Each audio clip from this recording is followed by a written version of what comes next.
Hello, my dear students. Once again, welcome back to MKJN classes, and here I am, your biology educator Poonam Dhiman. Let's start with the our today's topic. और क्या पढ़ रहे थे? हम पढ़ रहे थे इनकम्प्लीट डोमिनेंस के बारे में, और इनकम्प्लीट डोमिनेंस का बेटा हमने क्रॉस बना लिया था। कौन सा क्रॉस था इनकम्प्लीट डोमिनेंस का? हम लोगों ने बनाया था मिराबिलिस जेलापा या स्नैपड्रैगन एंटीराइनम मेजस। तो उसके कंक्लूजन्स हमारे पास हैं कि phenotypic ratio is always equal to the genotypic ratio. था क्या इनकम्प्लीट डोमिनेंस में? It was an exception to the Mendel's law of dominance, क्योंकि मेंडल ने क्या कहा था? Mendelian inheritance is actually a kind of qualitative inheritance, लेकिन यहाँ पे ये सारी की सारी क्या थी? It was a type of quantitative inheritance. कल बता दिया था ना कि इनकम्प्लीट डोमिनेंस जो है ये मेंडल के लॉ ऑफ डोमिनेंस की एक एक्सेप्शन है। लॉ ऑफ डोमिनेंस क्या बोलता है? अगर हिट्रोजाइगस कंडीशन है तो डोमिनेंट एलील विल क्या करेगी? एक्सप्रेस करेगी, और रिसेसिव जो है चुपचाप बैठी रहेगी। तो सारा एक्सप्रेशन जो डोमिनेंट पेरेंट का था उसी जैसा एक्सप्रेशन हिट्रोजाइगस कंडीशन में आएगा। लेकिन जब हमने एंटीराइनम को स्टडी किया, 4 o'clock प्लांट का हमने ये क्रॉस बनाया था, वहाँ पे हमने क्या देखा? हिट्रोजाइगस कंडीशन में the flower should come out to be red in colour. Red आने चाहिए थे, लेकिन वो फ्लावर कैसे आए? पिंक कलर के। मतलब कि जो डोमिनेंट एलील थी वो अपने आप को कंप्लीटली डोमिनेट नहीं कर पाई। अब यहीं पे इसका आज एक और एग्जाम्पल पढ़ लेते हैं। किसका? इनकम्प्लीट डोमिनेंस का। One more example is of, देखो मैंने कल आपको लिस्ट तो लिखवाई थी ना एग्जाम्पल्स की, तो हमने एग्जाम्पल्स लिखे थे इनकम्प्लीट डोमिनेंस के। देर आर एग्जाम्पल्स हैं क्या? नहीं नहीं, वो एग्जाम्पल्स ये हैं। क्या क्या एग्जाम्पल थे बेटा? फ्लावर कलर, ये हमने क्रॉस कर लिया। मिराबिलिस का सिमिलर बिल्कुल ऐसा ही है। उसके बाद ये जो मैंने बताया था हमारी एनसीईआरटी का एक इंपॉर्टेंट है, स्टार्च सिंथेसिस इन पाइसम। तो ये वाला आज हम एक एग्जाम्पल और कर लेते हैं इनकम्प्लीट डोमिनेंस का, जो बहुत इंपॉर्टेंट है और ये हमें अभी और भी एक्सेप्शंस में हेल्प करने वाला है। तो another the example number 2 for incomplete dominance. पहला एग्जाम्पल क्या पढ़ा बेटा हमने? स्नैपड्रैगन में फ्लावर कलर। अब दूसरा एग्जाम्पल हम क्या ले रहे हैं? Starch grain synthesis in Pisum. मटर के दाने के अंदर जो स्टार्च ग्रेन का सिंथेसिस होता है ना, that also is an exception of Mendelian inheritance. कैसे? देखो, ये जो स्टार्च ग्रेन है ना बेटा, स्टार्च ग्रेन की सिंथेसिस के लिए कौन रिस्पॉन्सिबल होता है?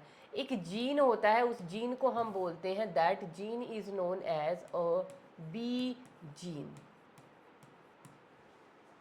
या इसका एक्चुअल में नेम क्या होता है? ये बी जीन क्या करता है? ये SBE, ये किसके लिए कोड करता है? स्टार्च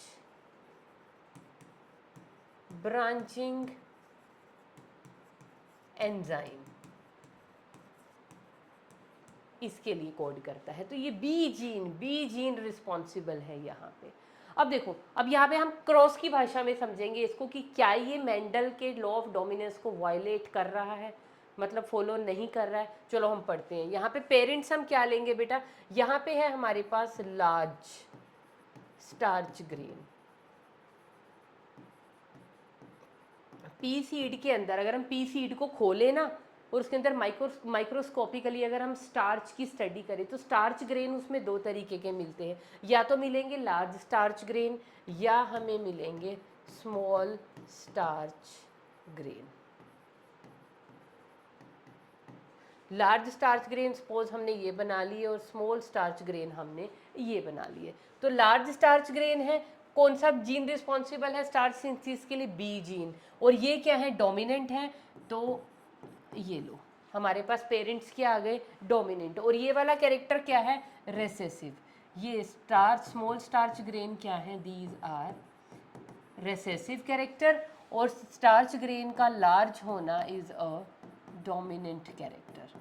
मतलब अगर बड़े होंगे स्टार्च ग्रेन तो वो डोमिनेंट कैरेक्टर है। ये आ गए बेटा हमारे पास पेरेंट्स। पेरेंट्स से हमारे पास क्या बनेंगे? गैमीट्स बन जाएंगे। ये लो, यहाँ पे भी हमारे पास क्या बन गए? गैमीट्स। तो यहाँ पे हम लिखते भी चले जाते हैं, ये कौन है? These are parents.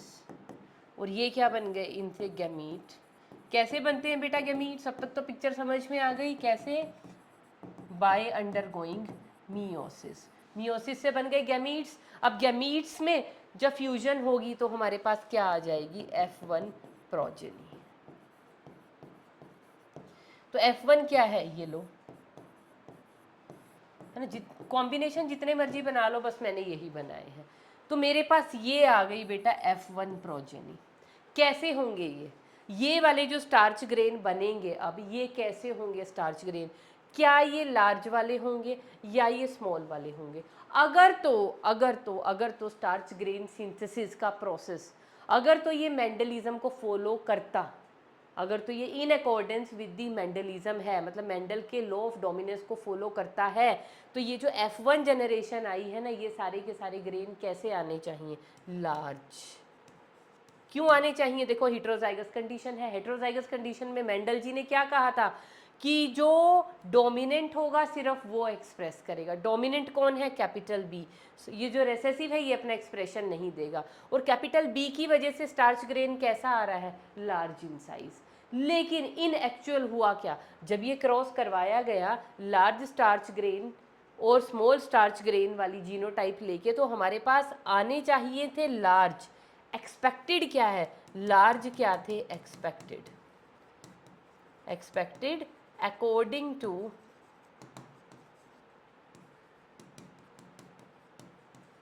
Mendel's law of dominance. Law of dominance के हिसाब से हम क्या एक्सपेक्ट कर रहे थे कि भैया सारे के सारे स्टार्च ग्रेन आएंगे लार्ज। बट एक्चुअली ऑब्जर्व्ड, जब हमने ऑब्जर्व किया एक्चुअल में, तो आया क्या? ऑब्जर्व्ड इन एक्चुअल ऑब्जर्व्ड क्या आए? ये स्टार्च ग्रेन आए ऑफ दी इंटरमीडिएट साइज। कैसे आ गए भाई? इंटरमीडिएट साइज के। भाई ये तो वही बात हो गई फ्लावर वाली। रेड फ्लावर थे, वाइट फ्लावर थे। आने अगर ये रेड वाली एलील भी है और वाइट वाली भी है, F1 में तो फ्लावर होने चाहिए थे रेड, लेकिन वो रेड नहीं हुए, वो आ गए थे पिंक। एक नई ही ट्रेट आ गई। मतलब कि जो कैपिटल वाला था वो अपने आप को पूरा डोमिनेट कर ही नहीं पाया, इनकम्प्लीटली डोमिनेट किया उसने अपने आप को। तो यहाँ पे मेंडल का लो क्या हो रहा था? वॉयलेट हो रहा था। सेम यहाँ पे हो रहा है। Large starch grain, small starch grain, और ये वाले जो स्टार्च ग्रेन आ रहे थे ये एक इंटरमीडिएट साइज के आ रहे थे। ये बड़े हैं, ये बहुत छोटे हैं, और ये कैसे आ गए? Of the intermediate size. इसका मतलब क्या है? ये जो डोमिनेंट वाली एलील है ये अपने आप को कंप्लीटली पूरा का पूरा एक्सप्रेस नहीं कर पाई। तो ये वाला लार्ज, क्योंकि अगर ये पूरा एक्सप्रेस करती तो ये वाले स्टार्च ग्रेन कैसे आते? लार्ज आते। लेकिन यहाँ पे कैसे आ रहे हैं? Of the intermediate size. तो इसका मतलब क्या है? इस एग्जाम्पल में भी क्या हो रहा है? मेंडल का लॉ ऑफ डोमिनेंस वायलेट हो रहा है। तो ये भी क्या हो गई? लॉ ऑफ डोमिनेंस की एक्सेप्शन हो गई। और हो क्या रहा है एक्चुअली इस क्रॉस के अंदर? इनकम्प्लीट डोमिनेंस है किसकी? इस बी जीन की। कहाँ पे? हेटेरोजाइगस कंडीशन में। Got it? तो ये हमारे पास बेटा दो एग्जाम्पल हो गए इनकम्प्लीट डोमिनेंस के। अभी इसी एग्जाम्पल को, क्योंकि ये जो बी जीन है ना बेटा, ये बी जीन एक काम नहीं कर रहा, ये एक और काम कर रहा है। ये जो मटर के दाने की जो शेप है, जो सीड की शेप है, उसको भी यही डिटरमिन करता है कि वो राउंडेड होगा या वो रिंकल्ड होगा। तो एक काम वो कर रहा है और एक काम क्या कर रहा है? उस दाने के अंदर जो स्टार्च के ग्रेन्स हैं उनके साइज को भी यही डिटरमिन कर रहा है। तो दो काम कर रहा है। तो इसको हम आगे एक और एक्सेप्शन में पढ़ेंगे जिसका नेम है प्लियोट्रॉपी। इस एग्जाम्पल का बचा हुआ काउंटर पार्ट मैं आपको वहाँ पढ़ाऊंगी। अभी हमारे लिए यहाँ पे क्या रेलिवेंट था? स्टार्च ग्रेन सिंथेसिस वाला पॉइंट रेलिवेंट था, तो मैंने आपको वो पढ़ा दिया। तो यहाँ पे भी अगर आप इसकी F2 निकालना चाहते हैं बेटा, ये लो, हम यहाँ पे इसका F2 जनरेशन यहीं पे कर दें क्या? चलो एक काम करते हैं,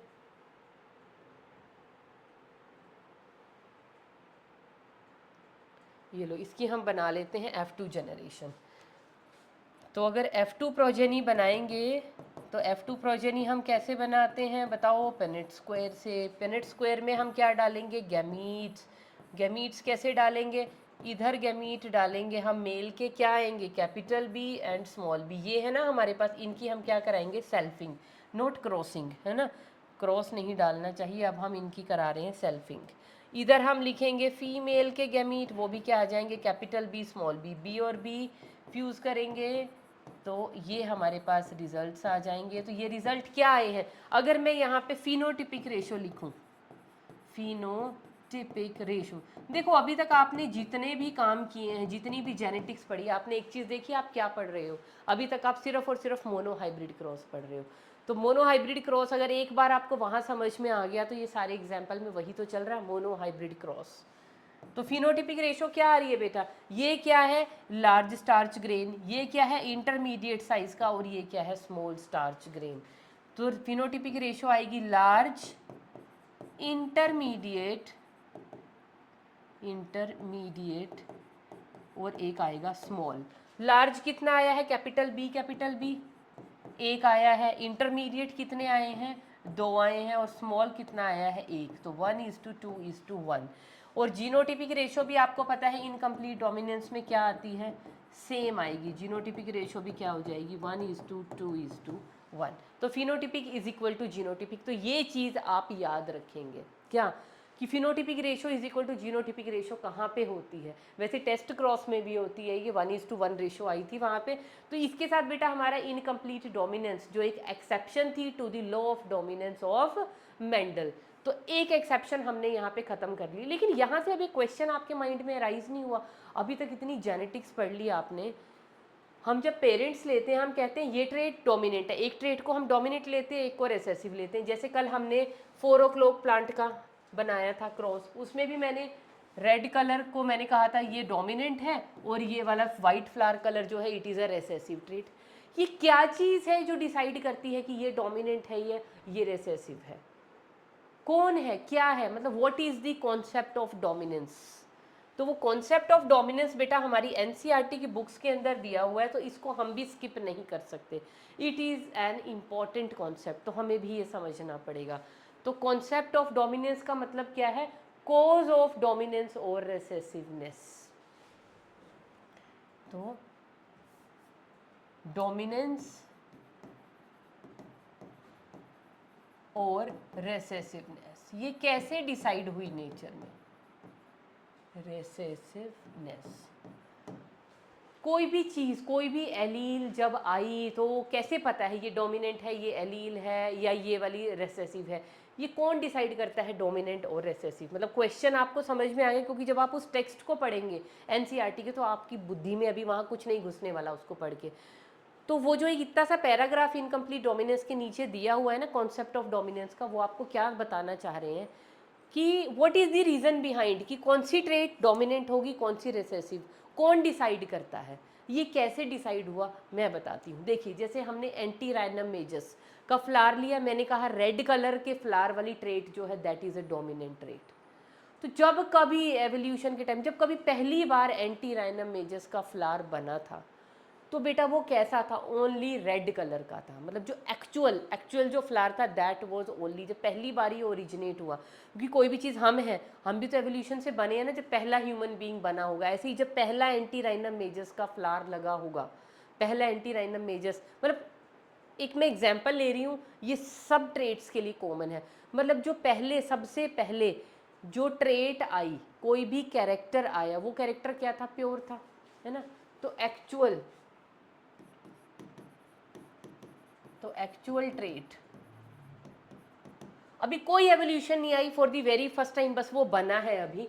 तो एक्चुअल ट्रेट जिसको हम और क्या बोलते हैं, इसको हम बोलते हैं वाइल्ड टाइप, या जिसको हम आज के टाइम में क्या बोल रहे हैं, डोमिनेंट ट्रेट। वो क्या है, वो डोमिनेंट, मतलब वो जो एक्चुअल ट्रेट है या वाइल्ड टाइप है, उसको हम क्या बोलते हैं, उसको बेटा हम लोग बोल रहे हैं डोमिनेंट ट्रेट। उसको हम क्या बोल रहे हैं, डोमिनेंट ट्रेट। और मेंडल ने हमें क्या बताया, हर एक ट्रेट को, मतलब हर एक कैरेक्टर को कौन कंट्रोल करता है, gene. Character is controlled by a gene. कैसे, मतलब जीन के पास इंफॉर्मेशन होती है प्रोटीन बनाने के लिए, और उस प्रोटीन को पता है जैसा प्रोटीन होगा वैसा कैरेक्टर आएगा हमारे पास। समझ में आया। तो जब एंटीराइनम मेजस का पहला फ्लावर आया, तो वो क्या था, ओरिजिनल था, एक्चुअल था, जिसको हम बोलते हैं वाइल्ड टाइप। कोई रेसेसिव फेसेसिव कुछ भी नहीं था, कोई वाइट नहीं था, ठीक है। तो वो खिला फूल, ठीक है, खिल गया। उसके बाद क्या हुआ, बहुत साल के बाद, आपको पता है हर चीज़ के अंदर हम भी पैदा हुए, उसके बाद अब हम में क्या हो रही है, मतलब पैदा हुए नहीं, हम भी ह्यूमन बीइंग जब ओरिजिनेट हुए उसके बाद से और अब तक हम में बहुत सारी एवोल्यूशन हो चुकी है, बहुत सारे चेंजेस आ चुके हैं। किसकी वजह से? म्यूटेशंस की वजह से। आपको पता है जैसे जैसे समय बीतता है तो हर एक ऑर्गेनिज्म के जीनोम के अंदर चेंजेस आते रहते हैं। उन चेंजेस को हम क्या बोलते हैं? तो changes in genome, changes in genome over time, time के साथ साथ जीनोम में जो चेंजेस आते हैं उन चेंजेस को हम बोलते हैं म्यूटेशंस।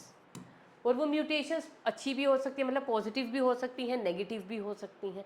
तो म्यूटेशंस की वजह से क्या आते रहते हैं? चेंजेस आते रहते हैं जीनोम में।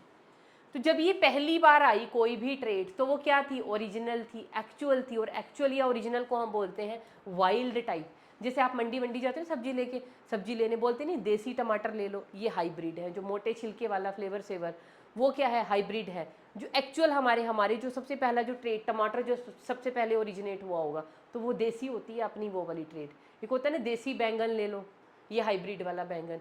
तो वो देसी, देसी का मतलब समझ रहे हो क्या है? Wild type. एक्चुअल ओरिजिनल जो पहले था वो आज भी वैसा ही चला आ रहा है। लेकिन किसी भी जीनोम में, मैंने क्या कहा है, टाइम के साथ साथ उसमें म्यूटेशंस की वजह से चेंज आते रहते हैं। अब उस चेंज की वजह से, उस म्यूटेशन की वजह से इस जीन पे क्या इफेक्ट हुआ है? हमारी एनसीईआरटी 3 केस लिखती है वहाँ पे। सपोज ये जीन जो है कोई प्रोटीन बना रहा था, प्रोटीन क्या है? सपोज करो ये कोई एंजाइम बना रहा था, एंजाइम्स आर प्रोटीन, है ना। तो सबसे पहला केस यहाँ पे हमारी एनसीईआरटी 3 केस बनाती है। क्या केस? सबसे पहला केस, ये जो जीन था, इस जीन के अंदर चेंजेस हुए हैं। जीन क्या हुआ? मॉडिफाई हुआ है। कैसे हुआ है? म्यूटेशन की वजह से चेंजेस आए तो जीन मॉडिफाई हुआ है। लेकिन जो उसका प्रोडक्ट है, product formed is less efficient. देखो, एक जीन था, जैसे एंटीराइनम मेजस में एग्जांपल उसी का लेके चल रही हूँ, एंटीराइनम मेजस, उसके फ्लावर का रेड कलर, वो एक डोमिनेंट कैरेक्टर था। तो पहले स्टार्टिंग में बस रेड कलर का ही पौधा, रेड फ्लावर वाला पौधा ही मिला करता था। फिर जैसे जैसे टाइम बीतता गया बीतता गया बीतता गया, एंटीराइनम मेजस के जीनोम के, उसके फ्लावर के मतलब पौधे के जीनोम के अंदर चेंजेस आने शुरू हुए, म्यूटेशंस हुई। उस म्यूटेशन से क्या हुआ? वो जो जीन था, जो जीन कलर के लिए रिस्पॉन्सिबल था, उस जीन में भी चेंजेस आए। चेंजेस आए कैसे आए? या तो वो जीन इस तरह से मॉडिफाई हुआ, जीन मॉडिफाई तो हुआ, लेकिन उससे जो प्रोडक्ट, मतलब उसने जो कलर बनाना था, वो कलर अब भी बन रहा है। सिर्फ डिफरेंस क्या हुआ? अगर वो सेम बन रहा है अभी भी, तो मैडम मॉडिफिकेशन क्या हुई? मॉडिफिकेशन ये हुई कि प्रोडक्ट तो बन रहा है, प्रोडक्ट का मतलब ये प्रोटीन या एंजाइम जो उसके कलर के लिए रिस्पॉन्सिबल था, वो आज भी बन रहा है, लेकिन क्या हो चुका है? लेस एफिशिएंट है। उतना अच्छे से नहीं बन रहा जैसे पहले से बन रहा था, लेकिन बन तो रहा है ना। इस केस में क्या होगा? Phenotype remains the same as actual। मतलब फिनोटाइप क्या है? फिनोटाइप क्या है? अनऑल्टर्ड रहेगी। रेड कलर आ रहा था पहले भी ओरिजिनल वाइल्ड टाइप में, आज भी रेड कलर ही प्रोड्यूस हो रहा है एंटीराइनम मेजस में। दूसरा केस, जीन में मॉडिफिकेशन और कैसे हो सकती है? जीन मॉडिफाई हुआ, है ना, ये क्या हो रही है? जीन में म्यूटेशंस हो रही है। म्यूटेशन किसी भी तरह हो सकती है, या तो ऐसी म्यूटेशन हुई कि म्यूटेशन तो हुई है लेकिन उस म्यूटेशन का कोई खास इफेक्ट प्रोडक्ट पे नहीं आया, तो फिनोटाइप हमारी सेम रही। फिनोटाइप क्या रहेगी? Phenotype remained the same as actual.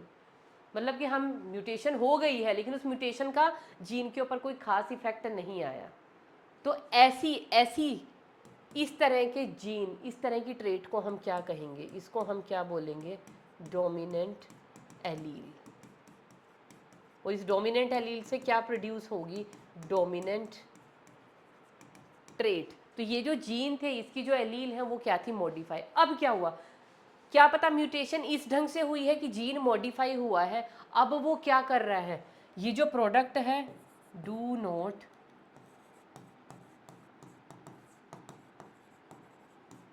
Form the product.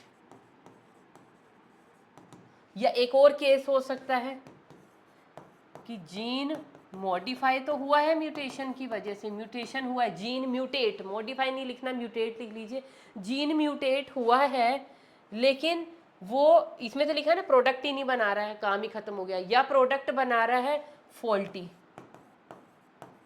Forms the faulty product. क्योंकि आप ये कहीं पे भी सुन लो कॉन्सेप्ट ऑफ डोमिनेंस, आपको समझ आने वाला नहीं है। तो कॉन्सेप्ट ऑफ डोमिनेंस को समझने के लिए पहले एक एग्जांपल लो कि मुद्दा क्या चल रहा है। कॉन्सेप्ट ऑफ डोमिनेंस का मतलब क्या, मुद्दा क्या है कि नेचर में ये डोमिनेंस रिसेसिवनेस वाली ट्रेट्स आई कहाँ से। क्योंकि जो एक्चुअल सबसे पहले कोई चीज़ जब ओरिजिनेट होती है वो क्या थी, एक्चुअल थी, वाइल्ड टाइप थी, उसको उसकी डोमिनेंट एलील बोलते हैं। मतलब कि जैसे एंटीराइनम मेजर्स में डोमिनेंट है रेड कलर, तो शुरू में सिर्फ रेड रेड कलर के फ्लावर वाले ही प्लांट्स होते थे। तो ये वाइट वाले कब आ गए, वाइट वाले आए हैं टाइम के साथ साथ एंटीराइनम मेजर्स के प्लांट्स के जीनोम के अंदर क्या हुई, म्यूटेशन होनी शुरू हो गई। तो म्यूटेशन तीन तरीके से हो सकती हैं, या तो म्यूटेशन हुई लेकिन उसका क्या हुआ, म्यूटेशन हुई किसमें, जीनोम में, जीनोम का मतलब जीन्स, जीन्स भी उससे ऑल्टर हुए, जीन म्यूटेट हुआ, लेकिन जीन इस ढंग से म्यूटेट हुआ कि जो प्रोडक्ट था वो ऑलमोस्ट अभी भी सेम बन रहा है। जैसा जैसे रेड कलर था ना, ये बी जीन, जो सॉरी बी जीन कह रही हूँ, एंटीराइनम मेजर्स में सपोज ये जीन प्रोड्यूस कर रहा था एक प्रोटीन, और वो प्रोटीन रिस्पॉन्सिबल था किस चीज़ के लिए, रेड कलर के लिए। शुरू में तो यही बन रहा है, लेकिन टाइम के साथ साथ जब जीनोम में चेंजेस आए तो जीन म्यूटेट हुआ, जीन इस ढंग से म्यूटेट हुआ कि ये रेड कलर वाला प्रोटीन आज भी बन रहा है, बस क्या है थोड़ा कम बनना शुरू हो गया, लेकिन रेड कलर तो आ रहा है ना, तो फिनोटाइप हमारी सेम रही। दूसरा केस, क्या पता म्यूटेशन इस ढंग से हुई है जीन में, जीन म्यूटेट या मॉडिफाई इस ढंग से हुआ कि वो प्रोडक्ट ही बनाना बंद कर दिया, कि जीन अब चेंज हो चुका है, म्यूटेशन की वजह से वो जीन अब बना ही नहीं रहा, क्या ये प्रोटीन बना ही नहीं रहा जो कलर के लिए रिस्पॉन्सिबल था, तो there will be no colour. ठीक है, तो उसकी जब कलर ही नहीं होगा तो वो क्या हो जाएगी, मतलब ये वाला हमारा जो एक्चुअल कैरेक्टर था रेड कलर नहीं आ रहा ना, तो वो उसकी क्या हो जाएगा, एक रेसेसिव कैरेक्टर। या जीन मॉडिफाई हुआ है, वो प्रोडक्ट बना रहा है पर एक फॉल्टी प्रोडक्ट बना रहा है, जिसकी वजह से फिनोटाइप अगेन सेम नहीं आई, नोट सेम फिनोटाइप, जिसकी वजह से अगेन क्या है, कलर गायब है, अगेन वो क्या हो जाएगा, रेसेसिव ट्रेट या रेसेसिव कैरेक्टर हो जाएगा। तो जीन में म्यूटेशंस हुई, कहने का मतलब क्या है, वाइल्ड टाइप या ओरिजिनल ही प्रेजेंट थे, एवोल्यूशन, अभी सपोज करो कोई चीज़ ओरिजिनेट हुई है, अभी उसमें एवोल्यूशन नहीं हुई है, तो वो वाइल्ड टाइप है। वाइल्ड टाइप का मतलब वो एक्चुअल है, उसका सिर्फ एक ही फॉर्म प्रेजेंट है जिसको हम बोलते हैं एक्चुअल, और एक्चुअल क्या होता है, डोमिनेंट। फिर टाइम के साथ साथ इस ऑर्गेनिज्म के जीनोम के अंदर क्या होती रही, टाइम के साथ अपने आप म्यूटेशन अपने आप हो जाती हैं, दीज आर सडन स्पॉन्टेनियस अपने आप होने वाले चेंजेस हैं, तो नेचुरली म्यूटेशन होंगी, तो म्यूटेशन होनी शुरू हो गई। अगर तो म्यूटेशन हुई है इस ढंग से कि फिनोटाइप पे मतलब एंड प्रोडक्ट पे कोई फर्क नहीं पड़ा है, तो वो एलील पहले भी डोमिनेंट थी, वो आज भी डोमिनेंट ही प्रोड्यूस करेगी, रेड वाला रेड फ्लावर ही प्रोड्यूस करेगा। लेकिन ये वाइट फ्लावर कब प्रोड्यूस करने शुरू कर दिए, वाइट फ्लावर क्या थी, डोमिनेंट एलील, ये वाइट कब पिक्चर में आया, क्योंकि नेचर ने तो सिर्फ रेड कलर के प्लांट्स बना के मतलब रेड फ्लावर वाले ही प्लांट दिए थे, ये वाइट कब आ गया, वाइट कब आया, जीन में किसी तरह की म्यूटेशन हो गई। यहाँ पे भी म्यूटेशन हुई है पर म्यूटेशन का कोई फर्क ही नहीं पड़ा, तो वो एलील डोमिनेंट ही रही रेड कलर। लेकिन अगर जीन के अंदर म्यूटेशन हुई है, इस तरह से हुई है, या तो वो प्रोडक्ट बना ही नहीं रही है, बना रही है तो कुछ फॉल्टी प्रोडक्ट बना रही है, जिसकी वजह से वो रेड कलर अब आ नहीं पा रहा है, रेड की बजाय कोई और कलर आ रहा है, तो वो जो कोई और कलर आ रहा है वो क्या हो गई, एक्चुअल तो क्या था, रेड का पता था हमें, तो अब म्यूटेशन की वजह से जीन इस तरह से म्यूटेट हुआ कि उसने रेड कलर प्रोड्यूस करना बंद कर दिया। तो वो जो अब नई ट्रेट आई है, जीन वही है लेकिन वो जीन म्यूटेट हो चुका है म्यूटेशन की वजह से, एवोल्यूशन की वजह से, तो अब एक नया कैरेक्टर आ गया, जो हम एक्सपेक्ट कर रहे थे रेड कलर वो नहीं आ रहा, तो वो जो अब नया कैरेक्टर एक और अपने आप ऐड हो गया म्यूटेशन की वजह से, वो क्या आएगा, that would be a recessive character. वो उसको हम क्या बोलेंगे, उस कैरेक्टर के एलील को क्या बोलेंगे, रेसेसिव एलील। तो समझ में आ गया। अब जैसे पी का हम ले रहे हैं, पी को मैं बोलती हूँ ना, पी प्लांट की जो हाइट है, tall is the dominant character and dwarf is the recessive character, वो कौन डिसाइड कर रहा है? क्योंकि जब कभी पी प्लांट पहली बार ओरिजिनेट हुआ था ऑन दिस अर्थ, तो वो सिर्फ टॉल था, एक ही कैरेक्टर था बस, टॉल। ये ड्वार्फ डूफ कुछ नहीं था। टाइम के साथ साथ साथ साथ साथ साथ पी प्लांट के जीनोम के अंदर म्यूटेशंस हुई, और म्यूटेशन की वजह से वो जो जीन था जो हाइट को कंट्रोल करता था, उस जीन में भी म्यूटेशंस हुई। उस जीन में जब म्यूटेशन हुई तो उस जीन ने अपना फिनोटाइप ऑल्टर कर दिया। ऑल्टर्ड फिनोटाइप का मतलब क्या? अब वो टॉल बनाना बंद कर दिया उसने। तो उस जीन का इफेक्ट अब क्या आ रहा है? टॉलनेस नहीं आ रही, नहीं आ रही, तो वो प्लांट क्या हो गए? ड्वार्फ। तो ये जो नई ट्रेट नेचर की वजह से, म्यूटेशन की वजह से ऐड हुई है, इसको हम क्या कहेंगे? Recessive trait. समझ में आ गया? This was the concept of dominance. और मैं पूरे दावे के साथ कह सकती हूँ इस तरह से आपको कॉन्सेप्ट ऑफ डोमिनेंस, क्योंकि लिखा हुआ है बुक में, और आप बहुत सारे टीचर्स का सुनते भी हो, जो बुक में लिखा है वही सुनते हो, लेकिन उसको एक एग्जाम्पल से और एक्चुअल में जनरल लैंग्वेज में किस कॉन्सेप्ट ऑफ डोमिनेंस से क्या समझाना चाह रहा है एक्चुअल में ऑथर, तो वो चीज़ अब आपको समझ आनी चाहिए कि ये डोमिनेंस और रेसेसिवनेस कौन डिसाइड करता है, कैसे, कहाँ से आई पिक्चर में कि डोमिनेंट रेसेसिव किसे पता? मेंडल को कैसे पता कि टॉल वाला डोमिनेंट है और ये ड्वार्फ वाला रेसेसिव है, या जिसके येलो कलर के दाने हैं वो डोमिनेंट है मटर के, और अगर ग्रीन कलर के मटर के सीड्स हैं तो वो रेसेसिव है, या एंटीराइनम मेजस में रेड फ्लावर वाला प्लांट जो है वो डोमिनेंट है और वाइट वाला रेसेसिव है। तो ये चीज़ें कैसे पता चली? क्योंकि डोमिनेंट ट्रेट शुरू से नेचर के पास थी, लेकिन रेसेसिव ट्रेट जो है उस डोमिनेंट ट्रेट का जो जीन था ना, उसमें म्यूटेशन की वजह से आई है, तो वो कैरेक्टर क्या होता है? रेसेसिव। इस सारे के सारे कॉन्सेप्ट ऑफ डोमिनेंस का ये निचोड़ था, तो इसको अपने माइंड में रखेंगे। और ये बहुत एक इम्पॉर्टेंट कॉन्सेप्ट है बेटा, तो इसको फरलो नहीं मारना है, मतलब इसको इग्नोर नहीं करना है किसी भी तरीके से। तो कॉन्सेप्ट ऑफ डोमिनेंस को अपने माइंड में लॉक कर लीजिए। अब बेटा हम बात कर रहे थे ना यहाँ पे एक्सेप्शंस की। जीन इंटरेक्शंस में हम क्या पढ़ रहे हैं? Exceptions to Mendelian, exceptions to Mendelian inheritance. तो मेंडेलियन इनहेरिटेंस की एक्सेप्शंस को हमने जीन इंटरेक्शन की फॉर्म में क्लासिफाई कर लिया था। तो उसमें हमने सबसे पहली जो एक्सेप्शन थी, जहां मेंडल का लॉ नहीं चल रहा था ना, एंटीराइनम मेजस में भी और स्टार्च ग्रेन सिंथेसिस में भी, वो थी इनकम्प्लीट डोमिनेंस, जो हमने पढ़ ली। अब नेक्स्ट जो हमारी बुक के अकॉर्डिंग, एनसीईआरटी के अकॉर्डिंग आती है, दैट इज द को डोमिनेंस। तो सेकंड एक्सेप्शन अब हम स्टार्ट करने जा रहे हैं बेटा, जिसका नेम क्या है? दैट इज नोन एज को डोमिनेंस। अब जैसे इनकम्प्लीट डोमिनेंस टर्म से ही आपको समझ में आ रहा था कि जो डोमिनेंट एलील का जो एक्सप्रेशन था, दैट वाज इनकम्प्लीट, क्योंकि रेड आर ने क्या देना था? कैपिटल आर ने रेड कलर देना था, लेकिन जब वो हिट्रोजाइगस कंडीशन में था तो वो पूरा रेड नहीं दे पाया था। मतलब डोमिनेंट एलील अपनी पूरी डोमिनेंस शो नहीं कर पा रही थी, तो उसको हमने कहा इनकम्प्लीट डोमिनेंट। तो यहाँ को डोमिनेंस से आपको क्या पता चल रहा? को डोमिनेंस का मतलब क्या है? यहाँ पे जब हिट्रोजाइगस कंडीशन होगी ना, सपोज करो एक एलील है ए, दूसरी एलील है बी, तो इसमें से दोनों में से हम डिसाइड ही नहीं कर पाएंगे कि कौन सी डोमिनेंट है कौन सी रेसेसिव है। क्यों? बोथ आर को डोमिनेंट। ये भी अपना एक्सप्रेशन देने के लिए रेडी है और ये भी अपना एक्सप्रेशन देने के लिए रेडी है। ये भी कहती है मैं कोई रेसेसिव नहीं हूँ, मैं क्यों अपना एक्सप्रेशन नहीं दूंगी, और ये भी इसको रोक नहीं पाता है। तो दोनों में से हम डिसाइड ही नहीं कर सकते कौन डोमिनेंट है कौन रेसेसिव। बोथ आर को डोमिनेंट। यूजुअली हिट्रोजाइगस पेयर में क्या होता है? पहले वाला जो एक होता है वो डोमिनेंट होता है, दूसरा क्या होता है? रेसेसिव होता है। लेकिन यहाँ पे को डोमिनेंस के केस में क्या होती हैं? Both the alleles show their dominance. तो सिंपल भाषा में इसका मीनिंग लिख लीजिए, both the alleles present on same locus. कौन से वाली हम इंटरेक्शन पढ़ रहे हैं बेटा? इंट्राजेनिक, या जिनको हम बोलते हैं इंटर एलीलिक। मतलब कि सपोज ये क्रोमोसोम है, ये उसकी सेंट्रोमियर है, तो एक जीन यहाँ पे प्रेजेंट है तो उसकी एक एलील है, और उसी की कॉरेस्पॉन्डिंग एलील कहाँ पे प्रेजेंट है? से यहाँ पे। अरे सेम ही होनी चाहिए ना, तो ए लिखूंगी मैं इसको। तो दोनों एलील सेम लोकस पे ही प्रेजेंट है।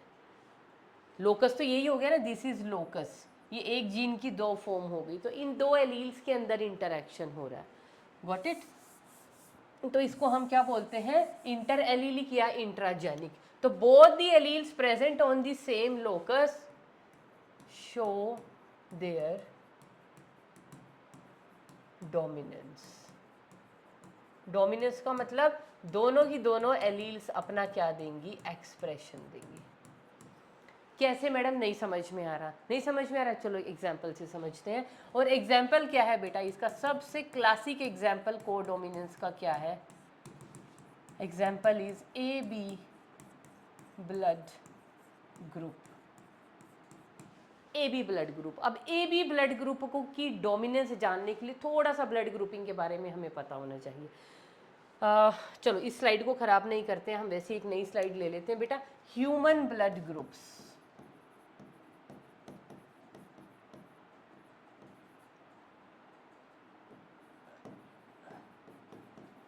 किसने डिस्कवर किए थे, these were discovered by Landsteiner. किसने डिस्कवर किए थे बेटा, इनका नेम नहीं भूलना, बहुत इंपॉर्टेंट है ये क्वेश्चन, नीट में आया हुआ है, कंपटीशन का है। तो who discovered blood group, Landsteiner. और कौन कौन से blood group, blood group A, blood group B and blood group O. लेकिन हमारे अंदर एक चौथे टाइप का भी ब्लड ग्रुप होता है, that is A B type. तो A B and O type ये किसने डिस्कवर किए थे ह्यूमंस में, लैंडस्टीनर ने। और A B blood group, A B type blood group किसने डिस्कवर किया था, de Castello and स्टाइनी।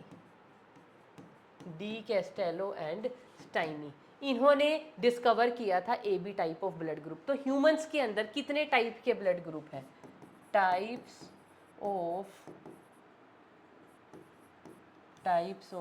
Blood groups in humans. कितने हैं बेटा, एक है ए, एक है बी, एक है ए बी और एक है ओ। तो 4 टाइप के हम लोगों में ब्लड ग्रुप है। और आपको पता है ये ब्लड ग्रुप भी क्या है, एक कैरेक्टर है ना। तो इस कैरेक्टर के लिए हमारे पास जीन है। तो कैरेक्टर क्या हो गया, कैरेक्टर है बेटा ब्लड ग्रुप की, किस टाइप का ब्लड ग्रुप है। आपका ब्लड ग्रुप ए है, बी है, ए बी है या ओ है। जैसे मेरा ओ है, तो कैसे है, किसने डिटरमिन किया, ब्लड ग्रुप डिटरमिन करने के लिए भी, क्योंकि ब्लड ग्रुप क्या है, एक कैरेक्टर है हमारा। और उस कैरेक्टर के लिए कैरेक्टर क्या है, ब्लड ग्रुप। और इस कैरेक्टर के लिए क्या होता है, हमेशा एक जीन होता है। इस कैरेक्टर को कंट्रोल कौन कर रहा है, जीन कंट्रोल कर रहा है। और उस जीन को हम बोलते हैं बेटा आई जीन। क्योंकि ये आपको दोबारा काम आने वाला है अभी, तो मैं आपको एक ही बार यहीं पे समझा देती हूँ, बाद में इस कॉन्सेप्ट को अप्लाई कर लेंगे। अब ये जो आई जीन है ना बेटा, यूजुअली मेंडल ने क्या कहा था, हर एक जीन की 2 ही ऑल्टरनेट फॉर्म हो सकती हैं। जैसे टॉलनेस का जीन था, टॉलनेस कैरेक्टर क्या था, प्लांट हाइट, कैरेक्टर क्या थी, प्लांट की हाइट। अब उसकी 2 ही, plant height is the character, मतलब कि प्लांट हाइट का जीन, उसकी 2 ही फॉर्म हो सकती हैं, या तो टॉल होगा प्लांट या ड्वार्फ होगा। तो जीन क्या है, हाइट का, और उसकी एलील्स क्या हो गई, टॉल एंड ड्वार्फ, मतलब capital T and small T. ये कहा था ना मेंडल ने कि हर एक जीन की 2 ही ऑल्टरनेट फॉर्म हो सकती हैं। जीन किसका है, प्लांट हाइट का, उसकी 2 ऑल्टरनेट फॉर्म हो गई, टॉल एंड ड्वार्फ। तो 2 ही ऑल्टरनेट फॉर्म हो सकती हैं। अब यहाँ पे क्या है, हमारे अंदर आई जीन जो है हमारी बॉडी का जो ब्लड ग्रुप को डिटरमिन करता है बेटा, इसकी 3 एलील्स हैं, 2 नहीं है। तो ये जो मैंने एक एक्सेप्शन लिखी ना, मल्टीपल एलीलिज्म, ये एक तरह से वही आप समझ रहे हो। तो हमारे ब्लड ग्रुप की 3 एलील्स, 3 मतलब इस आई जीन की 3 एलील्स प्रेजेंट है। और वो 3 एलील कौन कौन सी हैं बेटा, वो 3 एलील्स हैं, एक है आई ए, एक एलील है आई बी और एक एलील है आई, स्मॉल आई। इसको स्मॉल आई से लिख लो, चाहे आप आई नॉट से लिख लो, one and the same thing, ये दोनों सेम है। तो आई लिख लो या आई नॉट लिख लो, one and the same thing. तो तो ये एलील्स डिटरमिन करती हैं कौन सा ब्लड ग्रुप होगा, क्योंकि ये एलील क्या करती हैं, क्या है ये एलील, जीन की ही तो फॉर्म है, आई जीन की फॉर्म है। तो ये किसके लिए कोड करेंगी, किसी चीज़ के लिए कोड करेंगी, ये कोड करती हैं एक प्रोटीन के लिए, एक एंजाइम के लिए। जो एंजाइम डिटरमिन करता है हमारी जो रेड ब्लड सेल्स है ना बेटा, हमारी जो आरबीसी, सबको पता है ना हमारे ब्लड के अंदर आरबीसीज हैं, आरबीसीज के सरफेस पे यहाँ पे क्या प्रेजेंट होता है, एक एंटीजन। वो एंटीजन ए होगा, वो एंटीजन मतलब ए होगा, बी होगा, या कोई भी नहीं होगा। वो कौन डिसाइड करता है, वो डिसाइड करती हैं ये एलील। अगर तो हमारे क्रोमोसोम के ऊपर, और ये जो आई जीन होता है ना बेटा, ये प्रेजेंट कहाँ होता है, प्रेजेंट ऑन क्रोमोसोम नंबर 9।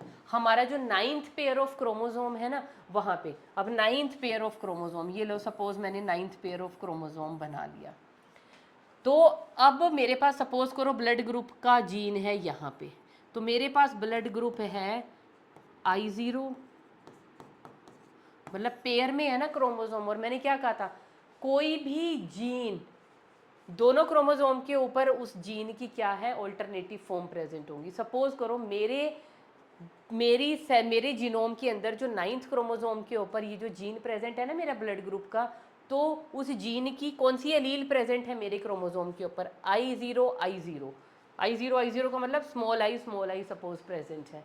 तो मेरे अंदर कोई भी एंटीजन नहीं बन रहा, मैं ये वाली कंडीशन हूँ, तो कोई भी एंटीजन नहीं बन रहा, तो मेरा ब्लड ग्रुप क्या है, O है। मेरी आरबीसीज के ऊपर कोई भी एंटीजन नहीं है, that is why my blood group is O। Suppose करो आप में से किसी का ब्लड ग्रुप है ए ब्लड ग्रुप का मतलब क्या है, आपके क्रोमोसोम के ऊपर यहाँ पे जिनका ए ब्लड ग्रुप है उनके क्रोमोसोम के ऊपर यहाँ पे क्या प्रेजेंट है, एलील प्रेजेंट है IA,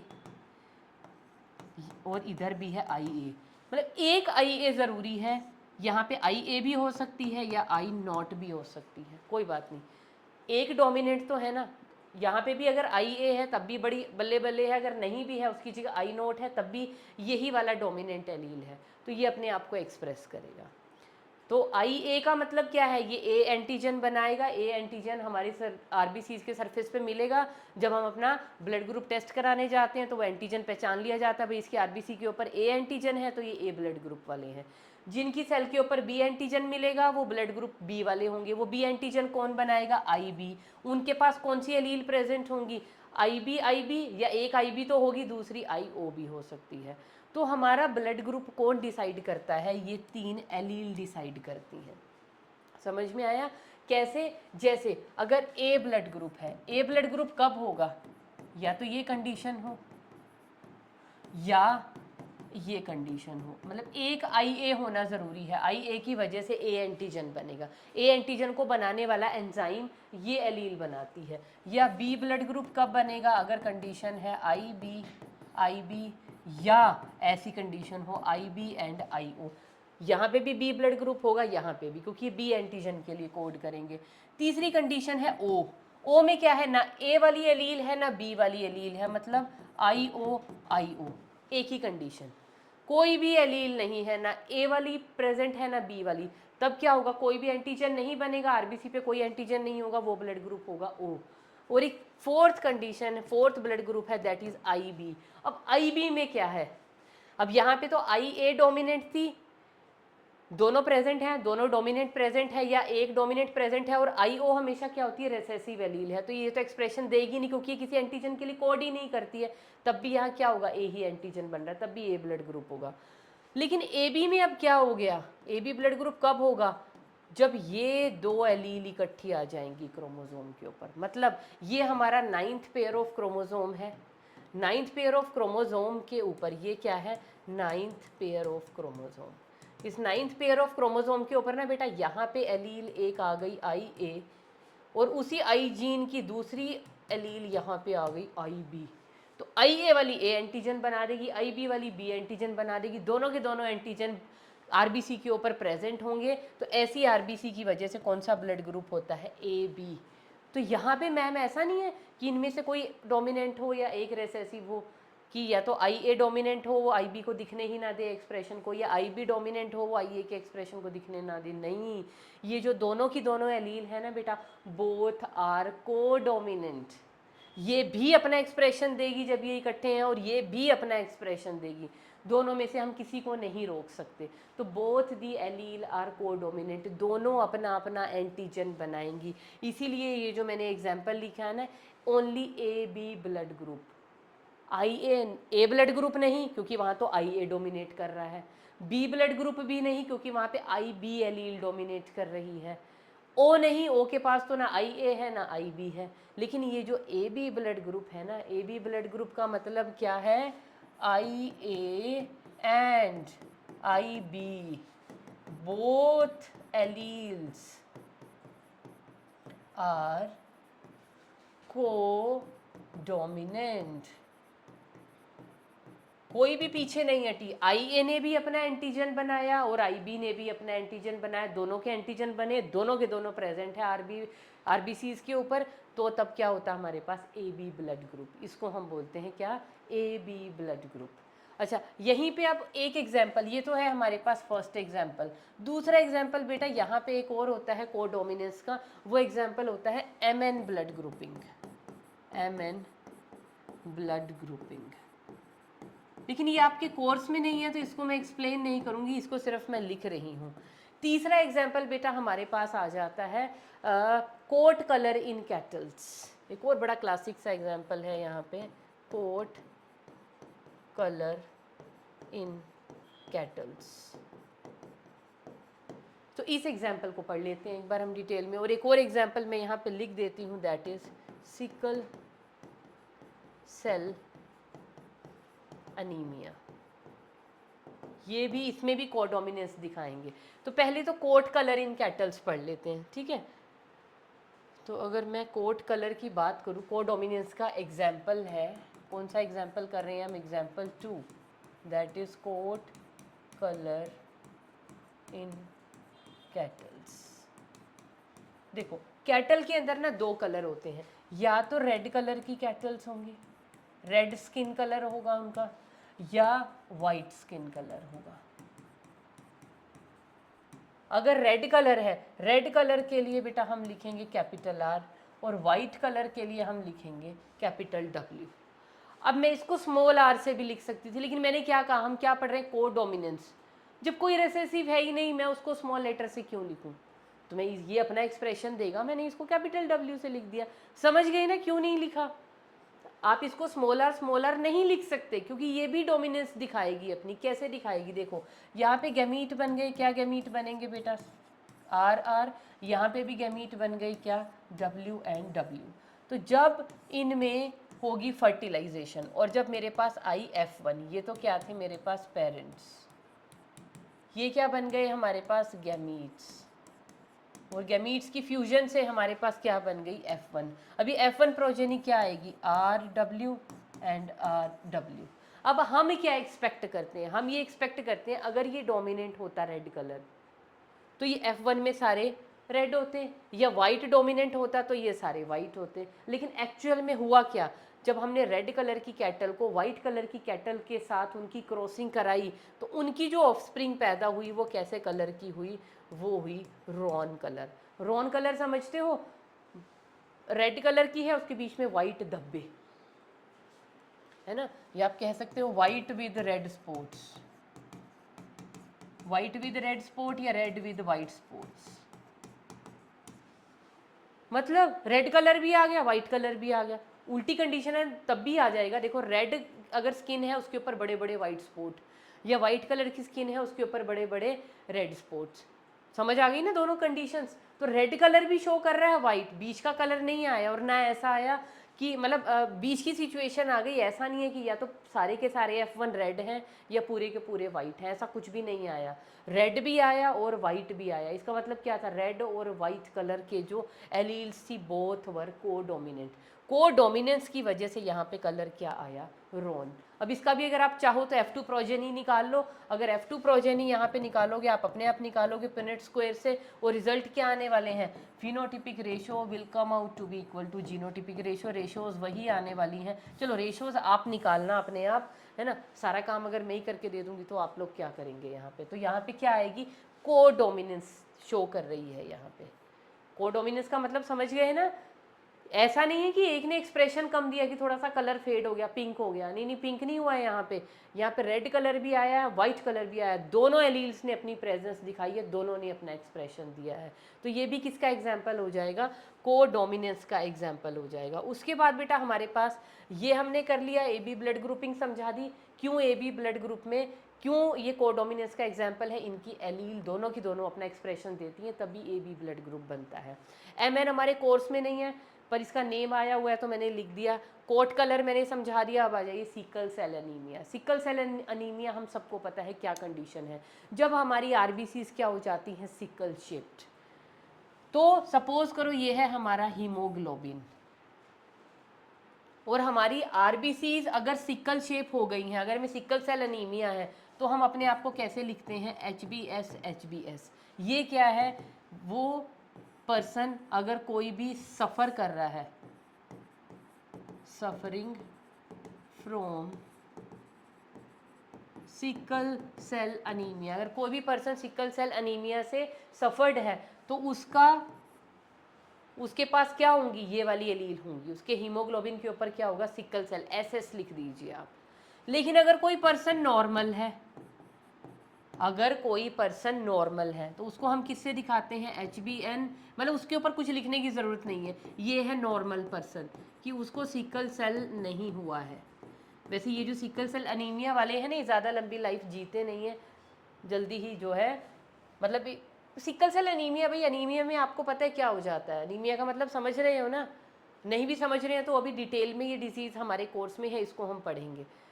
तो यहाँ पे ऑक्सीजन की डेफिशिएंसी की वजह से ही डेथ हो जाती है पर्सन की, और ये है नॉर्मल कंडीशन। अब एक कंडीशन क्या होती है, कई बार क्या होता है कुछ ह्यूमन बींग्स के अंदर, एक एलील आ गई नॉर्मल और एक एलील आ गई बेटा सिकल सेल की। तो ये जो नॉर्मल कंडीशन होती है ना, नॉर्मल कंडीशन होती है डोमिनेंट, ये एलील होती हैं डोमिनेंट, और ये होती हैं रेसेसिव।